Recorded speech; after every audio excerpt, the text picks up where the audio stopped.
Então, boa noite, né? Sejam todos bem-vindos, né? Essa aula está sendo gravada, tá certo?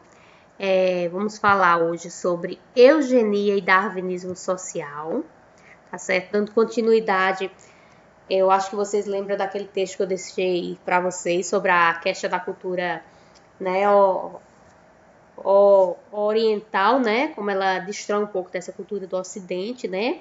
Então, para a gente entender um pouco como isso acontece, também passando pelas teorias, tá bom? Então, quando a gente fala de darwinismo social e eugenia, né? Tudo isso tem base, né? Na teoria de Charles Darwin, tá certo? Charles Darwin nasceu em 1809, morreu em 1882, né? Ele era considerado naturalista, né? Ele desenvolveu a teoria evolutiva. O que é isso, né? Ele mostrou que os seres vivos, eles tinham, de acordo com o ambiente, né, a seleção natural, ele tinha a evoluir, a se desenvolver, tá certo? Ele fez isso estudando, né, através dos tentilhões lá da ilha de Galápagos, tá certo? Então ele percebeu que dependendo da localidade do que os passarinhos se alimentavam, os bicos deles, apesar de ser da mesma espécie, tenham se modificado, tá certo? E aí ele começou a criar sua teoria, tá certo?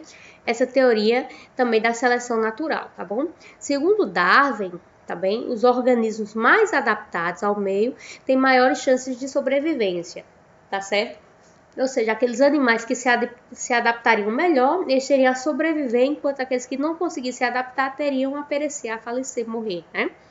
E aí, de certa forma, as características desses sujeitos, né, as características gênicas, né, a gente trabalhou, né, um pouco de genética na aula passada para poder entender essa aula de hoje, né, ela seria transferida para os descendentes, tá certo? E aí, esses descendentes também teriam o organismo bem mais adaptado, né? E, portanto, selecionados para conviverem naquele ambiente, tá certo? Esse cara aí da foto é o Darwin, tá bom? E aí, Darwin acreditava que no início, né, havia girafas com pescoços variáveis, não com os pescoços tão longos, né? E aí o que é que acontece? Como houve num certo período que houve a falta de plantas baixas e com galhos baixos, né, algumas girafas, né, começaram a evoluir, tendo os pescoços crescidos, né, crescendo de certa forma, né, a seleção natural, né. E aí essas girafas que tinham pescoços maiores, mais crescidos com relação às outras, tá certo? Que tinham os pescoços mais curtos, levaram uma certa vantagem, porque elas tiveram alimento e as outras não, tá certo? De forma que as outras que não conseguiam, né, se alimentar, chegaram a morrer. E assim, essas que ficaram vivas conseguiram, né, se reproduzir e passar o gene à frente, tá certo? Aqui, ó, o que eu falei dos tentilhões, tá vendo? As diferentes populações, né, aqui tem são os mesmos passarinhos, só muda o bico, né, como eu falei, né? Os tentilhões da ilha de Galápagos. Então, como ocorreu esse estudo dele, né? As diferentes populações tornaram-se também especializadas e distintas, né? De acordo com as fontes alimentares, né? Existindo aves de ponta estreitos, de bico afiado, né? Para comer insetos. Outra de bicos mais largos e robustos, né? Para se alimentar de nozes. Então, Darwin coletou alguns desses tentilhões quando visitou a ilha de Galápagos, tá certo? E, com frequência, né, ele foi vendo a chave de desenvolvimento da teoria da evolução. Né? Então, a partir da observação que ele fez, ele foi conseguindo criar, né, sua teoria. Né? Ele partiu da observação, tá vendo? E aí, ele utilizou essas observações que ele fez nos tentilhões, tá certo? Para criar evidência para a sua teoria, tá bem? E aí ele criou a teoria não só para os passarinhos, mas também para outros seres vivos. Né? Já o Jean-Baptiste Lamarck, né, ele também vem trabalhar nessa mesma ideia do Darwin, né? E ele cria a teoria da evolução. Para ele, a evolução, que seria essa adaptação do ser vivo com o meio, né, que ele levaria a evoluir, passaria por dois aspectos básicos, tá certo? Como se fossem duas leis, né? A primeira é que todos os seres vivos, né, tenderia, tá certo, a buscar melhoramento constante e perfeição, né? Isso é uma certa verdade, né? Vamos pegar nós seres humanos, né? Se a gente for parar para ver o ser humano desde o início, a gente não andava ereto, né? Hoje nós andamos ereto, né? Eu não sei se vocês já perceberam que cada dia mais, quando passam os anos, a gente começa a nascer sem o que a gente chama dentiqueiro, né? Que é aqueles dentes lá atrás. Tem pessoas que não nascem mais com esses dentes, tem pessoas que nascem, mas os dentes não nascem, né? Fica dentro, né? Aí tem que fazer cirurgias para tirar, né? Por que isso, né? Porque se a gente não usa, né? A lei do uso e do desuso, né? Se eu não uso, então as coisas tendem a sumir, né? Essa lei do uso e do desuso já seria esse segundo aspecto, né? Essa tendência que não atuaria sozinha, ou seja, se eu uso algo, então aquele algo ele é utilizável e ele vai para frente. Se eu não uso, ele tende a sumir, a desaparecer, né? O que provoca também esses desvios na linha evolutiva, né? Exemplo disso, os dentisqueiros, né? Os seres humanos, eles tinham os dentes afiados antigamente, como os animais, né? Mas depois que o ser humano ele descobriu o fogo, ele começou a cozinhar o alimento, os dentes eles foram se modificando, né? Tá certo? Então, a tendência é essa, né? A nosso corpo ele vai modificando de acordo com as nossas vivências. E aí ele não vai o quê? Criando, né, tanta atividade. Por que dizem que as pessoas hoje, né, são menos inteligentes do que outrora, né? Porque hoje a internet ela dá tudo, né? Então, poucas pessoas estudam, a maioria pega já a respostinha pronta, né? E isso faz o quê? Faz com que o cérebro também não se desenvolva tanto, né? Isso ocorre muito também com as neurociências, gente. O que é que acontece? Uma pessoa que sofre um acidente, vamos dizer, coisa desse tipo, né? E sofreu um acidente, tá com o corpo, né, comprometido, não consegue se movimentar, mexer a perna ou um braço. Por que a gente faz fisioterapia nessa pessoa? Né? Vocês já pararam para pensar? É justamente baseado nessa lei do uso e do desuso, né? Porque se eu tô fazendo a fisioterapia, então eu tô falando para a mente, para o cérebro, que aquele movimento ali tem que funcionar, tô passando um estímulo, né? Que aquilo é importante, que aquilo tem que ser utilizado, tá certo? Então estaria dentro desse aspecto aí, dessa lei levantada pelo Lamarck, tá certo? E aí o Lamarck, ele fez um teste bem interessante com a salamandra, né? Ele percebia que os animais tinham a se modificar também e se adaptava com o meio, né? Os animais tinham como se adaptar ao meio. Então ele pegou essa salamandra e colocou a salamandra no deserto, né? Quando ele colocou a salamandra no deserto, na areia do deserto, ele percebeu que ela mudou de cor, ela se camuflou com a areia do deserto para quê? Para que ela não se tornasse, tá certo, um alvo, né, de predadores. Então ela mostrou que os seres vivos também tinham a se adaptar pela sobrevivência, assim, reforçando, queira ou não, a teoria do Charles Darwin, tá bom? Vocês têm alguma dúvida até agora, gente, ou não?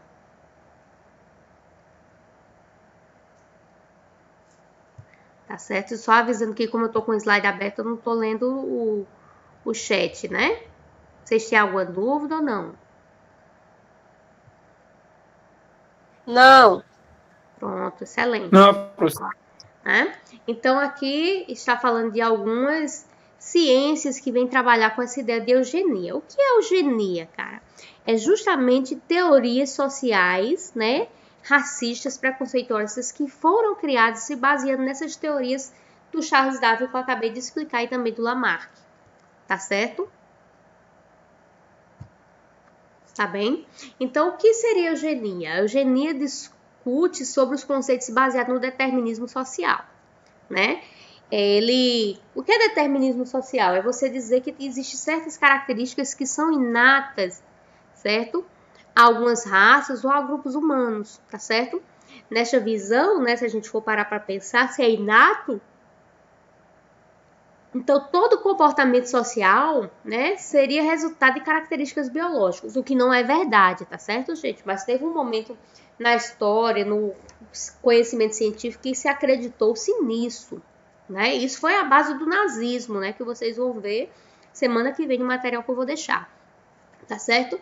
Então, essa corrente teórica, queira ou não, procurou explicar o quê? Comportamentos sociais dos grupos a partir de características biológicas. Nessa visão, eles diziam o quê? Que o biológico ia determinar tudo, até o social, tá certo? Devido à forte presença o quê? Das raças, né?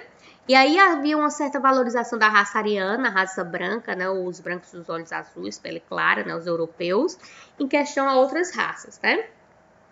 Nesse período, né? Acreditou, né? Que as outras raças eram biologicamente inferior à raça branca, né? Daí aquela ideia de, né, de matar judeu, de matar negro, de matar cigano, tudo isso, né? O que gerou esse preconceito, justamente porque isso, porque se a raça era inferior, ela não deveria evoluir, ela deveria perecer. Seria a ideia, até baseada naquela ideia lá do Darwin, tá bom? E aí, por isso, né, acreditava que essas raças também não poderiam se dar bem em atividades intelectuais, já que elas eram limitadas. O que não é verdade, tá certo, gente? Mas isso foi um pensamento da época. E é pensamento que até hoje tem pessoas que ainda acreditam, né? Então, nessa teoria, as aptidões de uma pessoa seriam transmitidas pela hereditariedade. Ou seja, se você fosse inteligente, seu filho seria, né? Dentro da teoria. Mas se você fosse burro, seu filho seria, né? Daí, aquele significado também. Se você, o pai é comerciante, você tem que ser comerciante. Você não pode ter outra profissão, né? Então, isso provocou vários problemas também de nível social, tá certo? Então, se tudo estava na hereditariedade, né, estava nos genes, como a gente trabalhou a aula passada no genótipo e no fenótipo, então não poderiam ser modificadas pelas influências sociais ou por meio da educação, tá certo? E isso na teoria dessa época, certo? A gente deixar isso sempre claro. Então, eles acreditavam que quanto mais pura fosse a raça, mas ela preservaria as características originais, o que implicava na rejeição da miscigenação, tá certo? Por isso que alguns locais não eram a favor da miscigenação, né? Já aqui no Brasil houve a miscigenação, né, que era uma forma de tentar branquear as outras raças, tá certo? Era também uma forma de preconceito. Eu acho que vocês viram isso naquele texto que eu deixei, que eu escrevi para vocês, tá bom? Então, o casamento entre raças diferentes, né, a segregação não era permitido, tá certo? Por isso que a gente vê aquela segregação tão forte lá no apartheid da África, segregação nos Estados Unidos entre brancos e pretos, né? No caso, brancos e negros, tá certo? Né? Tinha também segregação de pessoas consideradas com problemas mentais, né? Daí a criação dos hospícios, né? Rejeição de deficientes, né? Infanticídio de crianças nascidas com má formação, né? Então, tudo isso, né, ocorreu nesse período, né? A degeneração racial era consequentemente considerada também uma degeneração social. Então, todo aquele que era diferente, hoje a gente trabalha contra isso, a gente trabalha a favor da inclusão, a favor do que da aceitação do diferente. Nesse período, não. Nesse período se trabalhava contra o diferente, tá certo? E aí, com base nessa teoria, afirmava-se que o atraso, tanto econômico como cultural, era resultado da miscigenação de raças diferentes. Por isso que os países de terceiro mundo, né, como Brasil, África, eram de terceiro mundo, porque eles tinham que raças inferiores. O que não é verdade, né, gente? A gente sabe muito bem que esses países são de terceiro mundo, são considerados subdesenvolvidos, que a gente já trabalhou isso. Por quê? Porque, infelizmente, eles foram o quê? Colônia de exploração. Eles foram explorados em vezes em que não tiveram condição nenhuma de ascenderem, né? Agora que eles estão tendo que liberdade para fazerem isso, tá certo? E nem tanta liberdade assim, uma vez que existem muitos contratos internacionais, tá certo? Então, a mestiçagem era vista como um mal para o país, inclusive para o governo, que implantou uma política de branqueamento da população, né? No período do nazismo houve muito o que? Castração química. Então, vem certas teorias que vieram também prejudicar isso, né? Como a do Gobineau, né? Que ele vem dizer que realmente o negro iria o que? Destruir toda a raça branca, né? E por isso deveria ser evitado. E o César Lombroso, né? Que ele vem dizer o que? Que Ele vem ligar as características físicas ao crime, né? Onde essas características físicas estariam interligadas ao negro. O negro seria um criminoso nato, né? Uma teoria totalmente racista, gente, porque em forma alguma, né, uma cor de pele, ele vai resultar, tá certo? Em uma atitude, tá bem? Totalmente cultural, como uma atitude ética, tá certo? Uma atitude criminosa ou não, tá bom? Mas o Lombroso fez isso e o pior que as pessoas acreditaram, né? E tem gente até hoje que usa, né? E aí, depois de tudo isso, dessas teorias, o que acontece? Chega o Spencer e pega essa teoria de Darwin e diz, olha, tem toda essa teoria aí, né, Eugenia? Essa teoria, ela pode ser usada dentro da sociedade também, né? Dentro da sociedade, essa teoria de seleção natural, ela pode ser utilizada, né? Onde os mais aptos teriam evoluído e se tornarem bem-sucedidos, né? E dominar aqueles menos aptos, né? Então, ele traz a teoria do Darwin, que é totalmente genética, totalmente fisiológica, sendo ligada lá para uma questão totalmente natural e traz um espaço social, né? Já o Galton, né?